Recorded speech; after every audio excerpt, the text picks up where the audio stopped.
Welcome to our channel. Today we how to download Google Cloud Storage CLI examples and scripts step by step clearly. Open your web browser and navigate to the official Google Cloud documentation site. In the search bar, type Google Cloud Storage CLI and press enter. Locate the section dedicated to CLI usage and documentation. Look for the subsection that references installing the Google Cloud SDK. Follow the provided link to the Google Cloud SDK installation guide. Choose the installation method that suits your operating system, whether it's Windows, macOS, or Linux. Download the installation file by clicking on the appropriate link. Once the download is complete, run the installer to initiate the installation process. Follow the on-screen instructions to complete the installation. After installation, open your command line interface. Type the command cloud init and press enter. This command will guide you through the setup process, allowing you to log in to your Google account.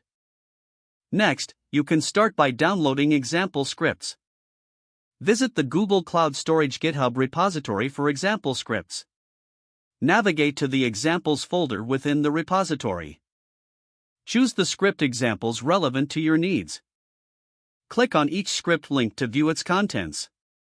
To download, click the Raw button. Right-click and select Save As to download the script to your local machine. Make sure to save the file in a directory where you can easily access it. Once the download is complete, return to your command line interface. Change directory to where you saved the downloaded scripts using the cd command. Run the script using the appropriate command based on the file type.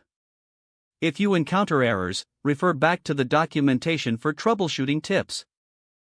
Now you're ready to start using the Google Cloud Storage CLI with your downloaded examples and scripts. If the page does not load, refresh the browser or try again in a private or incognito window. Make sure you are using the correct email address, then retype it carefully to avoid small typos. If your password is not accepted, use the reset option and create a new strong password you can remember. Don't forget to like this video and subscribe to our channel for more step-by-step tech guides.